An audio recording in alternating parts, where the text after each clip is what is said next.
Hi, good morning, good evening, as per your time zone. I'm Kumkum Sharma from Eisen Bridge, and I'm back again on live open session episode 49. And on the behalf of entire Eisen Bridge team, I would like to welcome here, and you can ask your question, and you will get your answers. So, what kind of questions you can ask? So, in this recession season, what else you want to ask apart from your career growth? So, whatever is there in your mind related to your growth, next certification, next level in your career path, you can ask from Saket, and Saket will definitely answer your questions. Thank you very much, Saket, for joining me again on this session. And how you can ask, it's a very simple thing. We are live on YouTube, we are live on LinkedIn. You can just drop your questions in the comment box and I'll include your question and Saket will answer your questions. So without wasting any more time, let's start the session. So Saket, how would you like to start the session today? So, as usual, we wait for some more queries to come.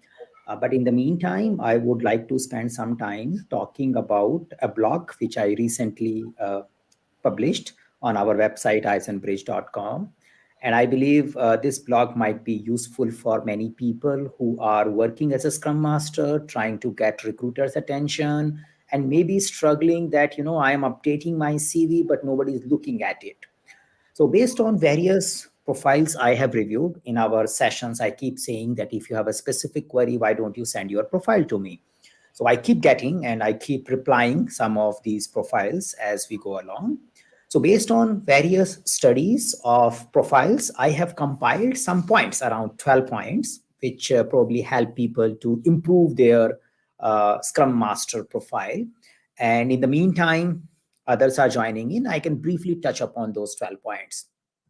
So, first thing is simple, is that we should start from outside in as well as inside in approach. So, what inside out approach? So, what does it mean? Rather than just directly going and talking about myself, I should look what organizations recruiters are looking for. So I need to study the job profiles which are published on various portals, need to see what kind of competencies and skills are asked more frequently. And then I need to see in my profile which all competencies and skills I have which are asked. So definitely those who also have an experience of, you need to promote those competencies and keywords more. If there are some keywords or some kind of competencies which are frequently asked in the job, but you don't have it, then you need to find out how can you insert those things. Probably you can attend some training on it or write some paper about it or an article about it, so that at least you can refer that particular word in your profile. Like, many times people might not have an exposure of working with Jira. So if it is asked very frequently, which is a usual case, you probably can mention that I have attended training in Jira. If I have not done myself, so at least the word comes there. So you look at what is asked in the market, you look at what is there with you, and try to find a good balance where both the things which are asked are present in your profile with a fair experience. So that's a first pointer I pointed out in my blog. One can read it out. The another one is consistency in the profile. I do see many people do mention various skills at a summary level. I facilitate Scrum, I do Scrum of Scrum, I facilitate product owner, various things mentioned. But when it comes to project descriptions or work descriptions, the description is talking about something else. Sometimes description is talking about I do testing, I write test cases, I do monitoring of budget, I do something. So there is a inconsistency between your summary profile and your details. So what happens is, many times because of summary, your profile may get selected by the first level recruiter.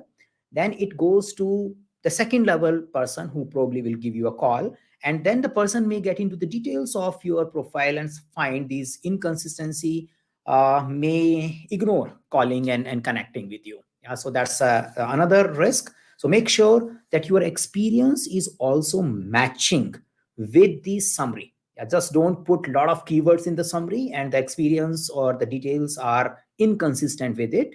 Then you will have a problem in your profile selection. So that's the second tip. I can take care of two more, and then rest one can check in the blog.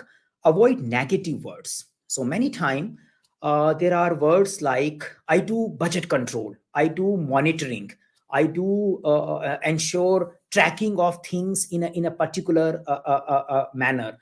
Those words might look like a project management word. Those words may look like micromanagement word. So you need to avoid them. So somebody will say, oh, I ensure the project get finished in the budget. Now, okay, is it I don't think there is anything wrong with that. Project finishing in a budget is a good thing in a way. But at the same time, in the agile projects, our focus is more about value delivery rather than finishing on time. So probably you need to say that I ensure a value to the stakeholders. I produce stakeholder satisfaction. Now, sometimes the stakeholder satisfaction may come by delivering things on time and on budget, but probably you don't mention those things in your profile, so it becomes a little bit risky for your recruiter to call you for the second round. Yeah, so that's a third thing I can say. And highlight your value delivery. Focus on, rather than focusing on I have done a project on time, focus on what value you have delivered to the stakeholder. Maybe the impact of your product or project which has made, that should be highlighted in your regular profile. So for more, please check our eisenbridge.com/blogs. And now I will take questions one by one. But yeah, that's a thing I wanted to update. And hopefully some of those ideas can help you in improving some of the strategies for your job search. Yeah, at least you should start getting call from the recruiter after doing these particular thing. Okay, so we have a question asking that do we have any program which helps the candidate to prepare for interview and consultation around interview? So we run a program named Industry Enabled Scrum Master, IESM. So what it has is it has some industry specific content. It runs for around 2 days of time. We talk about various things which are used in the industry. Then also this particular program puts you in a group where there is a regular interaction of interview experiences. So we do conduct mock interviews inside it. People do share the real-time interview experience in that particular small community of the people who have enrolled for this particular program. And we do find good success rate by doing your commitment is needed. We give you a platform to continuously keep engaging with those people. There are frequent meetings which happens even afterwards to share and exchange ideas. And if you remain committed to it, it can be a very useful tool for your job search and interview preparation. So industry enabled Scrum Master is something can help you in preparing for interviews. But basically it is focusing more on a Scrum Master space rather than on Agile coach space. So that's the thing. As of now, we have not started similar thing for Agile coaching. It is for the Scrum Master space. Okay, so I am in a business consultant at a healthcare industry. We run value improvement events. Okay, I have a Scrum Master certification. I want to explore how can I bring agile practices in product lifecycle process. So, as you have been through Scrum, Certified Scrum Master program, you know what is agile. In my way, the agile is all about frequent evaluation of your assumption and taking learning in account. So it's all about, rather than making a big assumption about your improvement or a process improvement or value generation, and then running this whole improvement for 6 months and then evaluating what we have achieved, if we can split that into sprints, time box, or days or weeks, whatever you want to call it, and you start making slices of that particular improvement and evaluate it at the end of those 2 weeks, 3 weeks time, and try to learn how can we change our direction so that we get a better improvement in the next cycle. That's agile. So you may have a big team, you may have a small team, you might be the alone guy. It all about, are we running short feedback loop? So many of us coming from project delivery quality background, it's all about planning, doing, checking, and adjusting. So the process is same. The only difference in the agile way of working, the way I see it, again, people may have a different perception of it, that whole cycle get repeated very frequently. So that we do planning, we do checking, we do adjusting, and we do calibrating again so that we achieve what we wanted to achieve. So that's what I can suggest at a high level you can apply in your consulting domain and do it. Usually in the consulting domain, I see people using Kanban more easily because of the variation of work and the type of thing they do. Time boxing may become difficult. So maybe if you may want to explore a little bit more about Kanban. If you have done certified Scrum Master from us, then you have an online program where we teach you Kanban inside it. So you may want to check that. And if that thing interests you, then you can also take a certification program or learning of Kanban. There is something called KMP1, Kanban System Design. That is a good a tool to understand. So that's because in a consulting space, you may not have a Scrum setup, may not have Scrum setup. You may get value from Kanban, but yeah. Okay, so need to know courses about to switch the career to IT business analyst at an entry level. So say, even if I am going at an entry level of an IT business analyst, I need to start from what is looked by the recruiter when they hire a business analyst at an entry level. Yeah. Now, many times you will find two types of profiles. One type of profile focusing on direct fresh MBA graduate. They are the one who are entering into.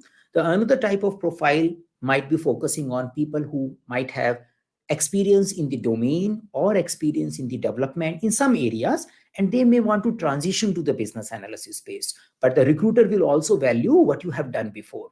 So you need to see what is with you. Yeah, that's the first thing. And then you need to add what is needed as per the recruiter and which is missing in you. So usually the programs which are coming from business analysis domain, like Scrum Alliance has a CSPO program, the PMI has PMI PBA, and then there are few more other business analysis certificate. So if you see some of these things visible in those profile, then you can probably do it. PMI PBA insists on project experience for at least 3 years before you can do it. So if you are looking for entry level role, maybe PMI PBA may not be suitable for you. But if you see that there is some amount of alignment with agile way of working, and whatever I have done before and it can get aligned with agile way of working, then certified Scrum product owner might be a suitable certificate for you. There is also an international business IIBA, something like that. We are not provider of it, so I have a limited knowledge about it. So the international business analysts, that IIBA, they have some entry level certification program as well. But if you see that those kind of content and certifications are visible in the jobs which you are targeting, then that particular program might be also suitable for you. Yeah, so you can explore that. But you need to mix the certification with your something which you have in your profile right now to enter into a business analysis space.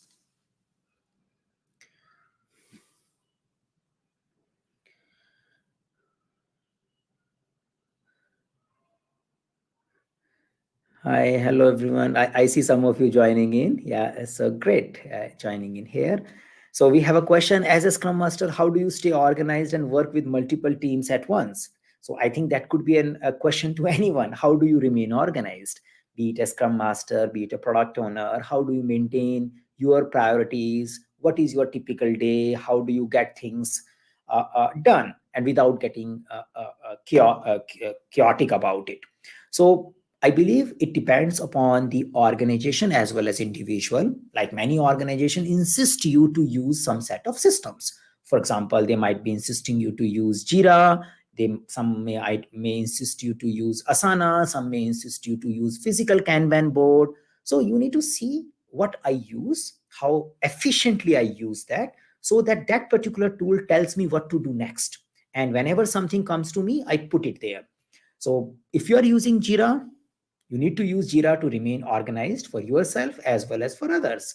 You can use the features of the advanced JQuils. You can use the features of labels, components to search and organize things. You can use various types of queries to find out what was the recently updated thing, what was the late issue, what is the issue coming with the due date, what issue has a block with something else. So when you demonstrate uses of these things, you show that you are organized using a particular tool. So I see if someone is asking you this question, especially in an interview space, they might be looking an answer which demonstrate that you have been organizing thing, but may not be a particular answer. Many answers could be true. It all depends upon if we can give a feeling that, yeah, we have a tools and practices in place, which ensures that me as well as my team is having clarity about what they have to work on.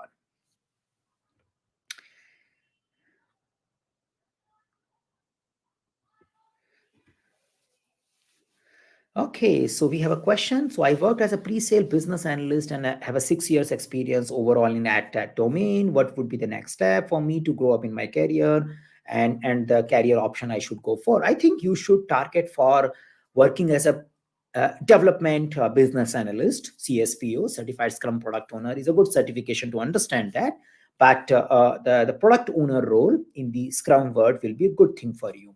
If you feel that you need to sharpen some of your business analysis skills, get some more terminologies like affinity diagram, how to conduct brainstorming, how to conduct interview, how to design interview, how to do benchmarking. If you want to learn those part in little bit more detail, then you may consider doing PMI's business analyst program, PMI PBA, may want to do that.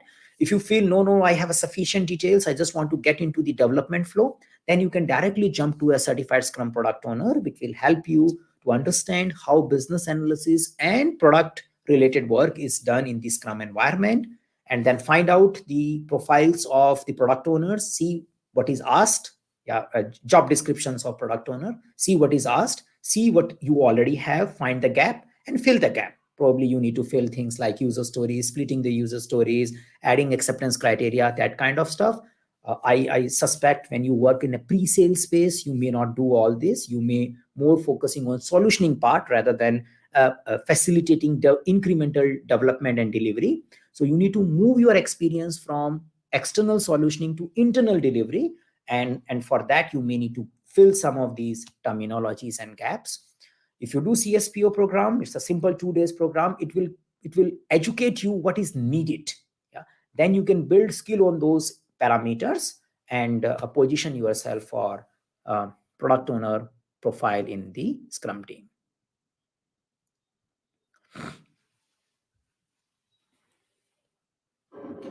So there is a question, sometime during the job search, they want PMP and CSM both certificate. They say that we want project manager / Scrum Master. How is it possible? Scrum Master cannot act as a project manager. So probably you need to ask that organization. And if that organization has a job description like this, it's there. Yeah. Now, what do you do with it? That's something up to you.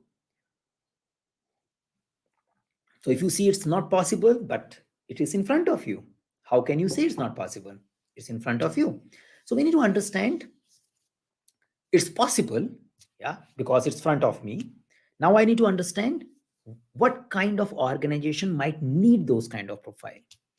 So say many organizations want a delivery leader. They don't want a Scrum Master or a Kanban Master or Waterfall Master or XXX Master. What they want is someone who can work with the team and gets the delivery done, irrespective of what is used in a given environment. And there is a possibility, sometime you do delivery using Scrum, sometime you do delivery using non-Scrum, and sometime you may use mix of it. So the organizations where they need a delivery leader, they will ask for competency in the multiple approaches of delivery. The organization who are committed to one way of doing delivery, they may not ask for the other ideas. But if you are looking an organization asking for project management skills, yeah, PMP certification, not certification, there's a separate thing. But if the organization is looking for project management skill, it means they need a delivery guy. Now the PMP certification is designed for them only. So PMP certification talks about that we create delivery leader, delivery project managers, and these people can adapt depending upon the situation. They can lead the project in a predictive world, they can lead the project in the adaptive world, and they can lead the project in a hybrid world. Hybrid world could be that some part is predictive and some part is adaptive.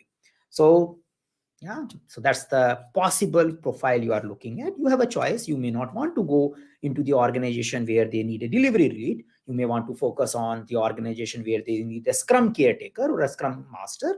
Then that's definitely is not a thing you are looking at. So Industry Enabled Scrum Master is a paid program. It's not a free program. You can check our website. You can get the details, and that's the whole thing. Now, does addressing or mitigation of a risk management is considered as a change management?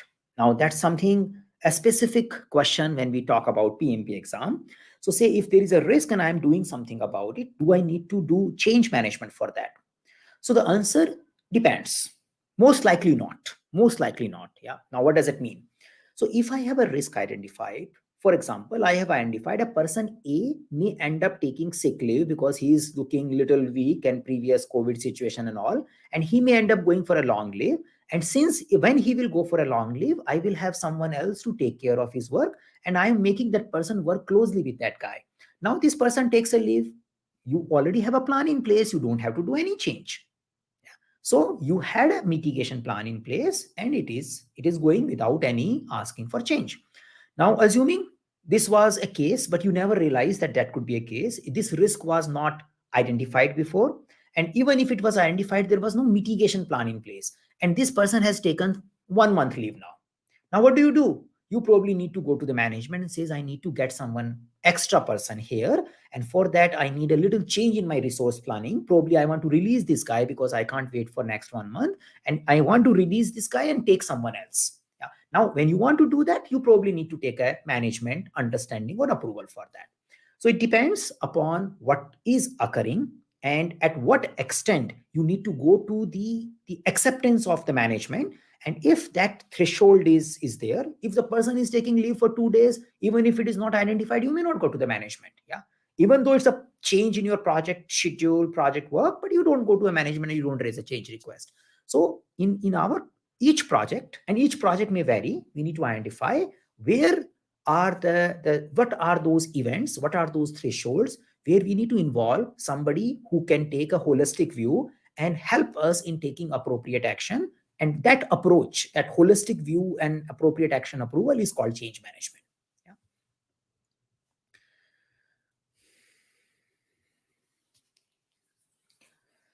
Yeah. Okay. Okay, we can think of some of the interview sessions. So what we do in our interview session is that there are possibility that one, if someone has a specific case where they have been through an interview of a safe or agile coach or something, and they want to discuss their interview questions or experience, then we can organize a special session for you. We have been doing it. There are YouTube videos available for that. It's a free of cost. The only thing is that we record that particular session. We can keep your identity hidden, so nobody comes to know who was the other side. So some of you might have seen those videos as well. And we talk, we discuss, we may have some answers, we may not have some answers, and that can become a community resource for uses later. So that option is okay, open. Yeah, and we can do that particular conversation here. So how does knowledge of SAFe empower a professional and enable to win trust of the stakeholders? So I would say knowledge may not. Yeah, everybody knows how to build trust. Yeah, probably we need to meet our commitment, remain truthful, listen to others, be empathetic. I think everybody knows. The whole problem is how do we walk that particular path? Yeah, everybody knows how to remain healthy, but it is difficult to remain healthy. So those kind of stuff. So knowing a particular framework, be it a SAFe or Scrum or project management, may not help us in getting things done. It's just a knowledge. But practicing with the influence of those ideas probably can help us in getting things moving.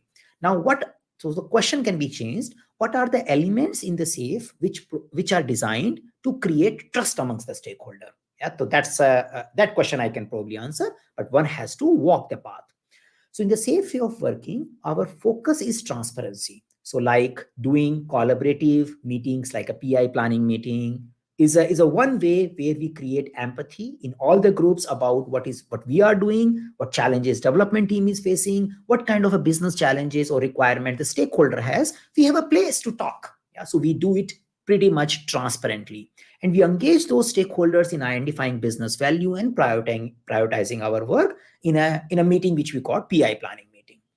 Afterwards, the best trust is made by delivering things. So we expected to demonstrate our work every 2 weeks in the form of a system demo. So by way of demonstrating work in the system demo, where the people see the working software is the only measurement of progress, the agile principle coming alive, and they learn it, they feel it, and that's how they build the trust. Okay, these guys have done these two things. Probably they have a struggle in the third thing. I can talk about the third thing. I can solve their problem because they have already demonstrated me two things.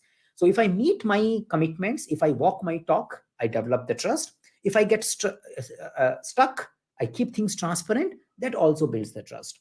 Then in the some of the other elements of SAFE is continuous transparency with the help of Kanban board. So it's just not the PI planning meeting. Later on, you have a team level, program level, even at a portfolio level, there are Kanban board. So Kanban boards the Kanban systems at all these levels plays a critical role in keeping things transparent on a day-to-day basis. So it creates empathy in the stakeholders as well as in development team that helps us in knowing how things are working. So these are the few elements, I would say: engagement, transparency, and working systems available, meeting our commitment. They help us in building trust.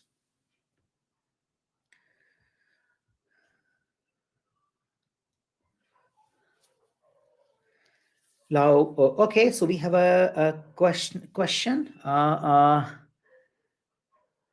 That do a Scrum Master role is alone, or a Scrum Master is a combination of any other role like business analyst and all? So that is something depends upon the organization. So what is that Scrum Master is a role. Now the question could be, is it like the person will only play this role, or the person can play another role? So in some organizations, and it is becoming increasingly more and more popular, that they expect Scrum Master to play something additional to the Scrum Master role. So now you can call that guy project manager if or something XXX. So there is an X guy, and the X guy is playing Scrum Master plus something else. Yeah. So there is a possibility. So we need to see what kind of organization we are targeting, what kind of delivery they are making, and based on that, you will find out what are the additional role these people are playing. I do see supporting the product owner. Some amount of business analyst is frequently coming as a additional thing or as a secondary role of a person who might be playing a primary role of a Scrum Master. That's a frequently observed thing. The another frequently observed thing, as we discussed in the previous questions, project management, especially if your organization is doing work for others rather than doing for self, like a service or consulting company, where you do projects for your clients. In those environments, you do see the role of a project management or some part of project management activities also get augmented or added in the person's profile who is playing a role of a Scrum Master. So I'm not saying that Scrum Master does both the things. I'm saying that the person who is playing a Scrum Master role may end up doing another roles, and which is perfectly fine from Scrum perspective as well. They are saying, okay, this is a role, it's not a person. So yes, the person might be playing more than one role.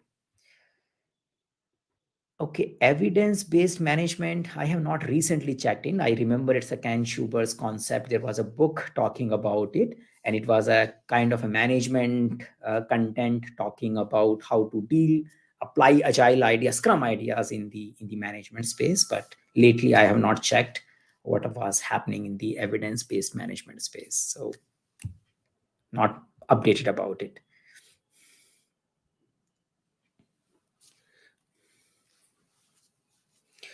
So I'm not in the IT background other than the Scrum Master certificate. What immediate next training would you recommend if I want to bring more about agile way of working at an enterprise level? My recommendation is that you should know Kanban. Yeah, you probably already have some ideas of Kanban with the help of certified Scrum Master class.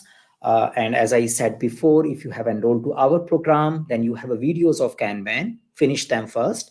And after that, see how much relevance they are making for you. And if they make good relevance, then you can go for KMP, Kanban System Design class, and that can also helps you in understanding Kanban. So the idea of Kanban is it allows you to design your system, or it facilitates rather than allow, everybody allows, it's our wish, we can do whatever we want, but it facilitates designing the system which can suit your requirement and help you in managing things in an incremental basis, or ensure the flow of work is happening. So that's a thing with the help of visualization, limiting work in progress, classifying work into different categories and class of surveys, and applying various explicit policies, and ensuring various matrices to help you to see how the flow is moving. So this all, our videos will give you good insight. The Mastering Agile program, if you got through our Scrum Master class, will be a good starting point, and then you can probably get into the Kanban class.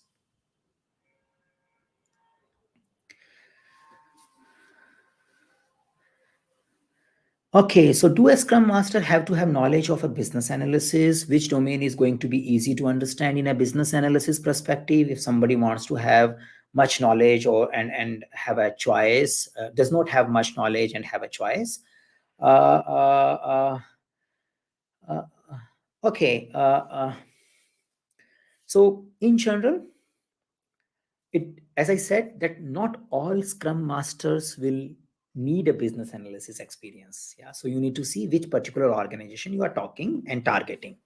Now, there are two dimensions to a business analysis. One is understanding the domain, and another is ability to extract ideas and create a detail about it.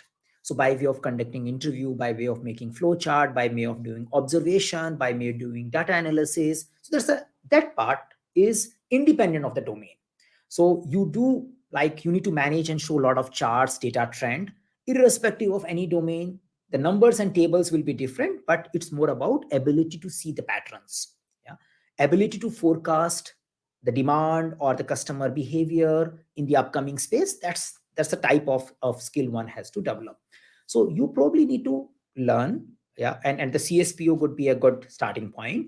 Some of the techniques which are more about focusing on connecting with the target customer or target user and understanding their needs and expectation, like an empathy mapping, user personas, and understanding how these particular need and expectation can be converted into small incremental requirement like user stories and get developed in the incremental way. So that part is kind of domain independent. It could be a retail domain, it could be a financial domain, it could be any domain where this part will be common. Now, when it comes to domain part, I think you need to see your experience or the type of things you use. Like if the people don't have an experience, they may like to go for consumer centric applications because they are user of those consumer centric applications like e-commerce and all. So they may have some uses experience, if not as a business analysis experience, and that is something attract people that, okay, I am also using this particular app, probably I can understand what this particular requirement or business analysis need might be. Yeah. So come up with a core, develop the core skills which are more about analyzing user and user behavior and converting that into an actionable item. And then probably you can pick up some of the domains which you have an access to, or maybe you are using. Okay, so this is like a PMP question. So I'm watching your PM videos, our PMP content with a high speed. And still I'm feeling that I'm lacking a lot of subject and say it's too huge. How to overcome this syndrome? So see, as I keep saying in our PMP classes, that all those things which you are observing in our videos are not necessary to be memorized, but even if you observe 25 to 50% of it, that will be good foundation for your project management career as well as for PMP exam. That 25 to 30% or 25 to 50% absorption will help you to relate our live classes. So in the live classes, we are covering everything which is relevant for the PMP exam. So don't try to capture everything. Don't try to get into the details of all those information. Even if the person gives the PMP exam without preparing for PMP, there is a 50% probability of passing the exam. Yeah. So there is always a possibility because it's all about situations. But by doing more preparation, you increase the probability. But you may not be able to increase the probability to 99%. So all the time when we go for an exam, if we feel 70, 75%, there is a highly likelihood of me clearing the exam, I go for exam. So don't dig into each and every word. Just take it at a high level and say, okay, I will check details as per the exam content outline, which is coming in our live classes. And that will help you to get ready. Yeah.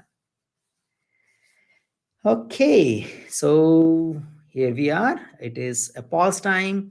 So if anyone has a query related to thing which you believe we can resolve, something which we are offering, like our programs or the content which we teach, project management, agile, scrum, kanban, agile coaching, transformation, these kind of stuff, facilitation. So if you have something to ask in those areas, we can talk about it. You just need to put your comment here and we have a conversation. Yeah, and we do have a Scrum Master interview series videos, which might be useful for some of you if you are preparing for interviews. Yeah. So I know some of you have been using it. So great, keep using them.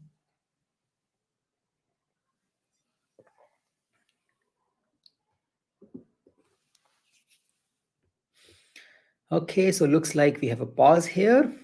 I'm just going up and checking if I have missed something. Then I can take that.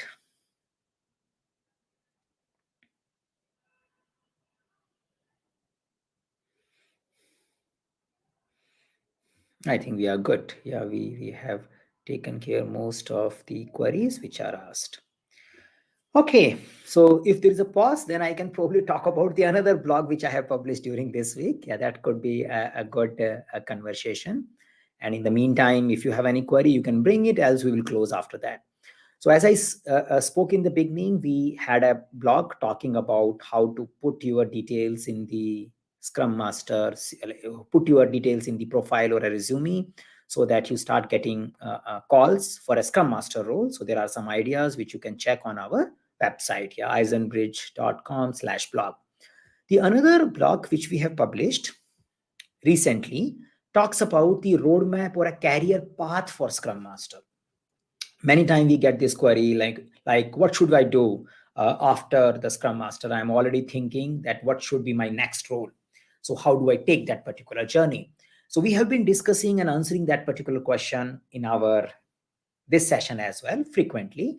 But in the last week or this week, I have published a blog talking about how a Scrum Master career probably can take some paths like going to a delivery management space or a product management space or an agile coaching space. So I kind of looked at 3 paths and suggested some of the certification program and the type of skills and competency needed depending upon the path you take. So that's something you can try out. We have a blog saying that title is the career progression from delivery leadership to agile coaching. So that's one blog one can look at to get an idea of future roles for the Scrum Master.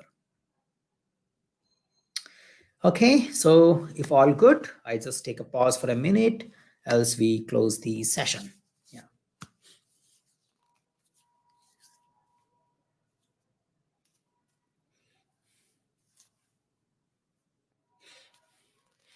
I think Kumkum, we can close.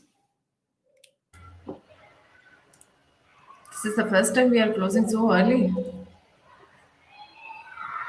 Oh, we have a question. Yeah. So how to answer when the interviewer says that I have 100K for an IT project? So how do you estimate and allocate budget for the phases and activities? You can't. Yeah. And probably they just wanted to see how do you approach this question, because in my experience, it can't be answered. Yeah. Now, at the same time, some predictive life cycle word, yeah, where they do a repetitively similar kind of projects, they used to have that kind of guidance. Like I am doing infrastructure deployment kind of projects for a while, and we know that we need to set up some set of servers and all, and we know how the overall distribution for various phases and various skills it happens. Then we may have a model in our organization process asset which can help us in finding it out. But if my requirements are emerging, then there might be a difficulty to do a phased wise distribution. But I can say in a predictive life cycle, you may have something which is there in the organization process as such, which helps you in doing it. In the adaptive way of working, we don't have a phases the way it used to be in a predictive world, and it is very difficult to project in that particular space. So in a predictive way of working, you may say, like if I recall that very, very old days, we used to talk about, I think 25 to 30% goes into analysis, then around 50% goes into development and test, and then remaining 25% goes into deployment and releases. So that used to happen before. So we need to bring up that particular nature of work and talk about that this is my organization standard, but we usually look at each and every project critically and we identify what is needed. The money allocation also means resource allocation, people resource as well as infrastructure resource. So what kind of team you need, how many developers do you need, how long you need a developers or test people or quality related thing. So all are predictive life cycle modeling tools. If you have experience, if your organization is using something, then you can talk about it. In the recent world, I don't see anyone giving much attention to it. Rather, it could be a rough order of magnitude estimate, which is happening at a charter level, but later on they look into the details and get there. Okay, so how much of a Lean Six Sigma knowledge certification important in Scrum Master project manager role? So I have not been through Six Sigma Six Sigma certificate, so I don't have that much expertise. What I feel is it is done by more, as per my experience, the people who are more quality experience oriented. In our project management space, we do PMP, we do Scrum Master. In our Kanban, in our agile space, the Kanban way of working focuses on the knowledge work done by using lean ideas. So how do we do knowledge oriented work rather than non-knowledge work or infrastructure or a hardware or a concrete level work? So Kanban certification could be a good alternative if you are focusing on agile way of working and want to learn lean. And project management space, I think PMP could be a good alternative. Yeah, but if you have done both, if you see your target recruiters are asking for it, then you go for it. Yeah. We don't run that, so I don't have much expertise, but that's the thing. Okay. So we close, yeah. Yes, I think we don't have more questions and we can close here. And guys, I have shared the blog link which Saket was talking about. If you have missed that conversation, you can watch the recording and you can read the blog as well. And if you have any queries related to any training, any certification, feel free to drop us message on sales@eisenbridge.com. Quickly, you will get the answers and support from our team. And yes, we'll be back again on 24th of Feb, same time. So take care of yourself and bye for now. We got one question. Okay. How to answer top 3 skills must required for project manager? So I'm putting a blog soon on this, but the reference could be PMI principles. So our 12 principles gives a good idea about these skills. And another answer could be our 3 domains of project management. So it's all about people, process, and business domain at a high level. So if someone is looking for 3, you just put these 3: people, process, and business. And if they need more, then you bring the PMI 12 principles. They give a good idea for that. Yeah. When we work on agile methods, we only have a limited data to start the project. How do we calculate estimation, resource, and other software, hardware tools? So we don't have a good estimation in the beginning, irrespective of life cycle. Whenever we know less about our work, we do poor estimation or we do error prone estimation, but we will correct it after some time. So we start with some understanding. We don't make our baselines based on that understanding. We start with that, and then we can say we will revisit after doing some time, and we'll find out what kind of resources and work we needed. Okay, so for rest, we continue. Probably we can continue talking in our blogs. as a comment. We can also talk on our YouTube comments in case something is needed. And Yeah, so that's a good source to connect, and do check some of our recent blogs. Some of the ideas, the questions which I was getting in the recent time, I'm converting them into a blog, and maybe they will help you in finding some more details about our uh, products as well as tools which can help you in growing. Okay, so good for That's very now. Yeah, see you in the next session. yes. All. Yeah. Yeah. Bye, Yeah, everyone. catch you Yeah. on 24th of Feb and keep reading, read the blogs, watch the videos. Learning will definitely help all of us. So, bye for now. And this is the final bye.